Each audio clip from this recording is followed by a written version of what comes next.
Good morning, students. Welcome once again in the Hussaini Public High School YouTube channel. Today we will start another chapter, which is reproduction in plants for class 7th standard. Like animals, plants also reproduce to enable the continuity of their kind on the earth. हर एक organism reproduce करता है ताकि वो अपनी नस्ल को continue करेगा। ठीक है, रिप्रोडक्शन एक्चुअली क्या है? ये वो प्रोसेस है जिससे वो अपना नया इंडिविजुअल प्रोड्यूस करता है, बिल्कुल अपने जैसा ही, of it is own kind, parent जैसा ही वो प्रोड्यूस करता है। फॉर एग्जांपल जैसे ह्यूमंस है, ह्यूमंस प्रोड्यूस करते हैं। एलिफेंट है तो वो एलिफेंट ही प्रोड्यूस करेगा। ऐसे बहुत सारे एनिमल्स हैं जो अपने जैसे ही न्यू इंडिविजुअल को प्रोड्यूस करते हैं, यंग वंस को of its own kind produce करते हैं। क्लियर? लेकिन बहुत सारे ऐसे प्रोसेसेस है जो एक लिविंग ऑर्गेनिज्म के लिए जरूरी है, जिनकी वजह से वो सरवाइव नहीं कर सकता है। फॉर एग्जांपल न्यूट्रिशन है, सर्कुलेटरी सिस्टम है, डाइजेशन है, एक्सक्रीशन है। ये वो पैरामीटर्स हैं, वो मेटाबॉलिक प्रोसेसेस है जिसके बगैर एक ऑर्गेनिज्म जो है जिंदा नहीं रह सकता है। और इसी तरफ एक रिप्रोडक्शन भी एक पैरामीटर है, एक प्रोसेस है जो एक ऑर्गेनिज्म के लिए जरूरी है। ठीक है, लेकिन क्या एक ऑर्गेनिज्म विदाउट रिप्रोडक्शन जिंदा नहीं रह सकता है? बिल्कुल रह सकता है। लेकिन इंपॉर्टेंट पैरामीटर यहां पे यह है कि अगर सब ऐसे ही सोचेंगे कि हम रिप्रोड्यूस नहीं करना चाहते हैं, तो क्या होगा? एक ऐसा स्टेज आ जाएगा कि पूरी लाइफ जो है वो एक्सटिंक्ट हो जाएगी, स्पीशीज ही खत्म हो जाएगी। फॉर एग्जांपल एक ह्यूमन है, बहुत सारे ऐसे ह्यूमंस भी हैं जो रिप्रोड्यूस नहीं करते हैं, वो बचते हैं, वो अपनी सर्वाइवल, वो बिल्कुल अपना जो लाइफ स्पैन है वो गुजारते हैं, सब कुछ उनके प्रोसेस बॉडी में हो जाती है, लेकिन नया इंडिविजुअल नहीं क्रिएट कर सकता है वो। लेकिन अगर सब ऐसे ही सोचेंगे तो लाइफ एक्सटिंक्ट हो जाएगी, खत्म हो जाएगी। So we can say that reproduction is vital for the existence of life. ठीक है, तो अकॉर्डिंगली इस रिप्रोडक्शन इन प्लांट्स के दो टाइप्स है, एसेक्सुअल और सेक्सुअल। क्लियर? एसेक्सुअल रिप्रोडक्शन क्या है? इसमें जो पेरेंट है वो अपना न्यू इंडिविजुअल प्रोड्यूस करता है बिल्कुल अपने जैसा, और उसमें सिर्फ एक ही सेक्स सेल यूज होती है, इधर मेल सेल और फीमेल सेक्स सेल, मेल गिमिट या सिर्फ फीमेल गिमिट। ठीक है। दूसरा चीज एसेक्सुअल रिप्रोडक्शन में क्या है कि इसमें यूनियन ऑफ सेक्स सेल्स नहीं होता है, फ्यूजन नहीं होता है इसमें गैमेट्स का। ठीक है, और जो भी नया इंडिविजुअल प्रोड्यूस होता है वो बिल्कुल अपने पेरेंट जैसा होता है। तीन इंपॉर्टेंट पैरामीटर्स एसेक्सुअल में। और सेक्सुअल में क्या है? उसमें फ्यूजन होता है, दो मेल गैमेट्स का यूज होता है उसमें, male sex and female sex, मतलब male gamete and female gamete. किसकी बात कर रहे हैं? प्लांट्स की बात कर रहे हैं। ठीक है, ये जो दो सेक्स सेल्स इन्वॉल्व होते हैं इसमें, वो बिल्कुल अपना नया इंडिविजुअल प्रोड्यूस करते हैं, लेकिन उनके जो फ्यूचर्स है वो बिल्कुल आइडेंटिकल नहीं होते हैं उनके पेरेंट जैसे। मैं आपको एग्जांपल दूंगा। For example A and B are parents, इन्होंने अपना नया इंडिविजुअल सपोज सी प्रोड्यूस किया। सी के सारे कैरेक्टर्स जो है वो आइडेंटिकल नहीं होंगे ए के जैसे, सी के सारे कैरेक्टर्स आइडेंटिकल नहीं होंगे बी के जैसे, कि बिल्कुल बी जैसा नहीं दिखेगा या ए जैसा नहीं दिखेगा। कॉम्बिनेशन में जो फीचर्स ए और बी के हैं वो सी में पाए जाएंगे। ये सेक्सुअल रिप्रोडक्शन में होता है, फ्लावर्स में होती है, ये हम प्लांट्स की बात कर रहे हैं। तो अब हम देखेंगे कि पहले हम इस यूनिट में, इस लेक्चर में सिर्फ एसेक्सुअल रिप्रोडक्शन को ही देखेंगे। एसेक्सुअल रिप्रोडक्शन के बहुत सारे टाइप्स हैं, उनको देखेंगे। ठीक है, एसेक्सुअल रिप्रोडक्शन।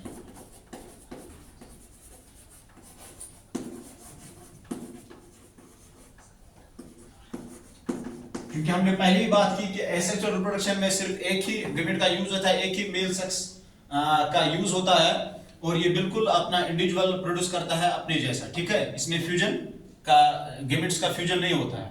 तो फर्स्ट जो टाइप है इसमें वो है फिशन, बाइनरी फिशन।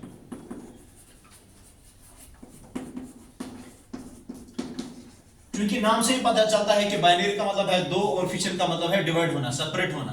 ये दो सेल्स में डिवाइड होता है ये। ठीक है, स्प्लिट हो जाता है ये। तो कहां कहां ये होता है? फॉर एग्जांपल एमोबा है, मोस्टली यूनिसेलुलर ऑर्गेनिज्म में होता है। एमोबा एक यूनिसेलुलर ऑर्गेनिज्म है। तो एमोबा के अंदर एक न्यूक्लियस होता है, वही न्यूक्लियस डिवाइड होता है दो सेल्स में, फिर दो इंडिविजुअल्स, फिर दो न्यू इंडिविजुअल प्रोड्यूस होते हैं। मतलब एक बाइनरी फिशन में एक सिंगल एमोबा जो है वो डिवाइड होता है, उसके अंदर वो न्यूक्लियस वो दो सेल्स में कन्वर्ट होता है और दो एमोबा बना देता है। ये जो दो एमोबा बनाता है तो उनको कहते हैं डॉटर सेल्स या डॉटर एमोबा, ठीक है। और दूसरी चीज इसके साथ है मल्टीसेलुलर फिशन। मल्टीसेलुलर का मतलब क्या है कि मल्टी सेल्स है इसमें। फॉर एग्जांपल प्लाज्मोडियम के अंदर जो है एक न्यूक्लियस होता है, उसके बाहर एक एक्सटर्नल कवरिंग होती है, ठीक है। ये इसके अंदर न्यूक्लियस है, ये बाहर एक एक्सटर्नल कवरिंग है।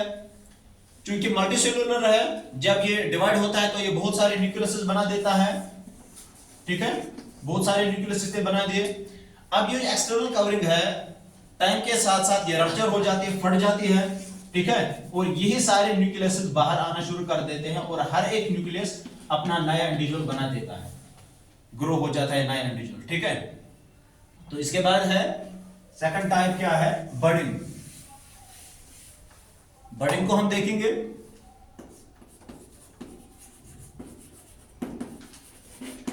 बडिंग क्या है कि इसमें जो पेरेंट ऑर्गेनिज्म है उसके बाहर एक आउटग्रोथ हो जाती है, बाल्जेट आउटग्रोथ होती है। उस आउटग्रोथ के बाद जो न्यूक्लियस होता है वो डिवाइड हो जाता है, धीरे धीरे वो डिटैच होता है अपने बॉडी से, फिर वो एक नया इंडिविजुअल बना देता है। फॉर एग्जांपल यीस्ट में क्या है, ये पेरेंट ऑर्गेनिज्म है, इसके अंदर न्यूक्लियस है, तो यहाँ पे ये एक छोटा सा जो आउटग्रोथ है वो ग्रो हो जाती है। इसके बाद क्या होता है, न्यूक्लियस डिवाइड होता है, बिल्कुल डिवाइड हो जाएगा, वो इस बड में भी डिवाइड हो जाएगा, ठीक है। न्यूक्लियस डिवाइड होने के बाद ये बड जो है अपने पेरेंट ऑर्गन से डिटैच होता है और ये अपना नया इंडिविजुअल बना देता है, नया इंडिविजुअल प्रोड्यूस कर देता है। तो इसकी वजह से बडिंग में भी एसेक्सुअल रिप्रोडक्शन होती है, ठीक है। इसके बाद थर्ड टाइप है वो फर्मेंटेशन है। फ्रेगमेंटेशन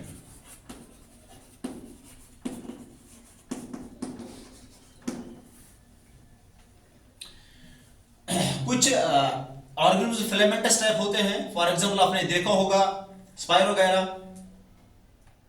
वाटर में पाई जाती है, ये एक किस्म की एल्गी है, ये ग्रीन एल्गी है ये। तो कभी कभी ये फ्रेगमेंट्स में, पीसेस में डिवाइड हो जाती है, ठीक है।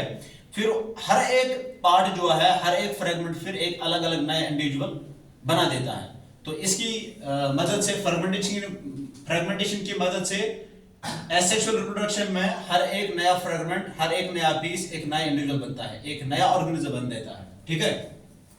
Fourth one is regeneration.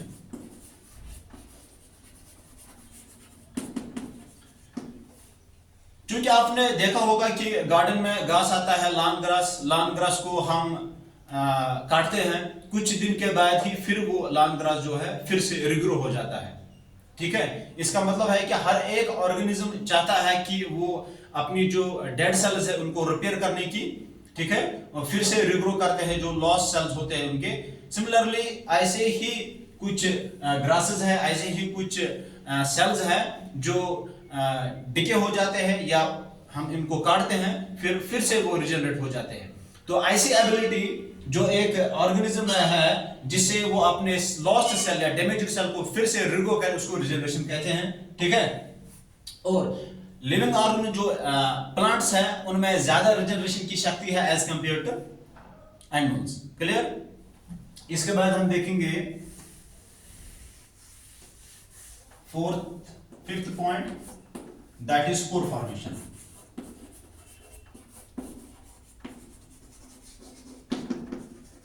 ये भी एसेक्सुअल रिप्रोडक्शन का टाइप है, ठीक है।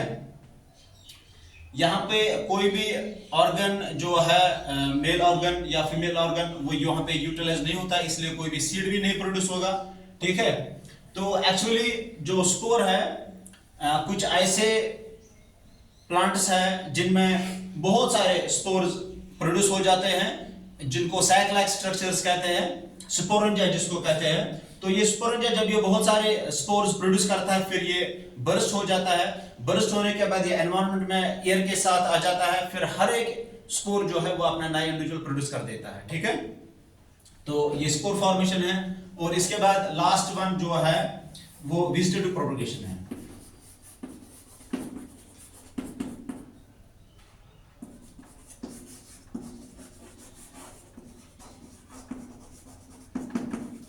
वेजिटेटिव प्रोपगेशन क्या है? इस चूंकि हमको पता है कि हम वेजिटेबल का कौन सा पार्ट खाते हैं, हम रूट भी खाते हैं, हम स्टेम भी खाते हैं और हम लीफ भी खाते हैं। ठीक है, तो इसके 3 टाइप से ये वेजिटेटिव प्रोपगेशन होती है। Vegetative propagation by root, by stem और leaf. For example sweet potato आपने देखा होगा। स्वीट पोटैटो में क्या होता है, इसके जो रूट्स होते हैं वही प्रोड्यूस करते हैं नया इंडिविजुअल। जब ये स्वीट पोटैटो ग्रो हो जाता है, इसके नीचे जो रूट्स होते हैं वो सोलन हो जाते हैं, मतलब सूजे हुए रूट्स होते हैं उसके, फिर वहां से ही एक नया ऑर्गेनिज्म प्रोड्यूस होता है। इनका जो रिप्रोडक्शन करने का तरीका है वो ऐसे ही है। ठीक है, स्वीट पोटैटो का जो रूट होता है सोलन हो जाता है, फूल जाता है और बाद में वहां से ही और एक नया इंडिविजुअल प्रोड्यूस होता है, न्यू ऑर्गेनिज्म प्रोड्यूस होता है। और स्टेम, एक पोटैटो जो है कॉमन पोटैटो या जिंजर, ठीक है, या स्ट्रॉबेरी जो है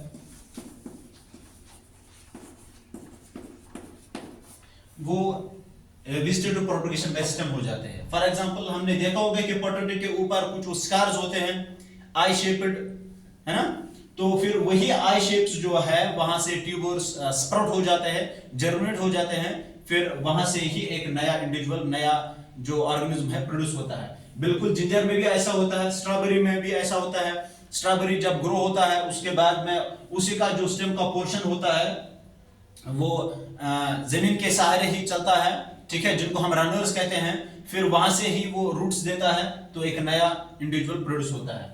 इसके बाद लीफ, लीफ में बिगोनिया या ब्रायोफाइलम,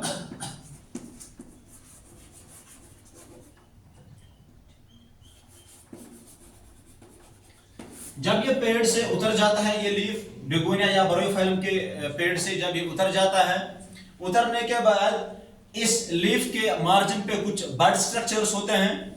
जैसे ही ये गिर गया तो ये अपने मॉइस्ट सॉइल के साथ रेट हो जाएगा, मिलेगा, तो फिर वो बर्ड्स वहां से ग्रो होते हैं, वहां से भी एक नया इंडिविजुअल, एक नया ऑर्गेनिज्म ग्रो होता है। तो ये जो वेजिटेटिव प्रोपगेशन टाइप्स है ये 3 है, रूट, स्टेम और लीफ। अब वेजिटेटिव प्रोपगेशन के और भी तरीके हैं जो आर्टिफिशियल है।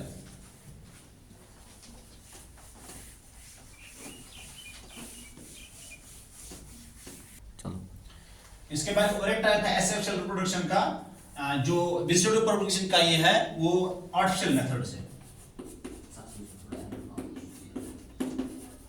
आर्टिफिशियल वेजिटेटिव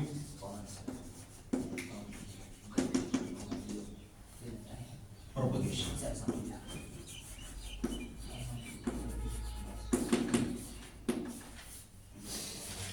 ये जो आर्टिफिशियल वेजिटेटिव प्रोपगेशन है ये भी 3 तरीके से होती है, ठीक है।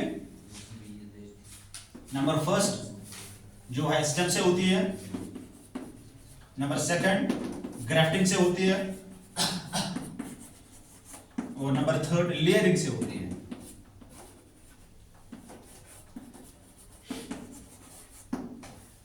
स्टेम से कैसे होती है? फॉर एग्जांपल हम रोज प्लांट लेते हैं, रोज प्लांट के टिब्बी को हम काटते हैं, फिर उसको हम दूसरी जगह लगाते हैं, फिर वहां से और एक नया इंडिविजुअल क्रिएट हो जाता है। दैट मींस आर्टिफिशियल वे। इसमें नेचुरल कोई कुछ नहीं है कि जैसे हमने बर्डिंग में पढ़ा, फ्रेगमेंटेशन में पढ़ा कि एक पैरेंट इंडिविजुअल से नया इंडिविजुअल निकल आता है, वो ग्रो करता है, फिर उसमें जो न्यूक्लियस सेल डिवाइड हो जाते हैं, उसमें सारे पैरामीटर्स आ जाते हैं जो कि एक पैरेंट सेल में होते हैं। लेकिन यहाँ पे हम क्या करते हैं, हम स्टेम को ही काट देते हैं और स्टेम को फिर हम लगा देते हैं किसी भी पॉट में या कहीं जगह जहां ऑर्गेनिक मैन्योर अच्छा होगा, तो वहां से एक नया इंडिविजुअल फिर से प्रोड्यूस होता है, ठीक है। For example rose. Sugar cane.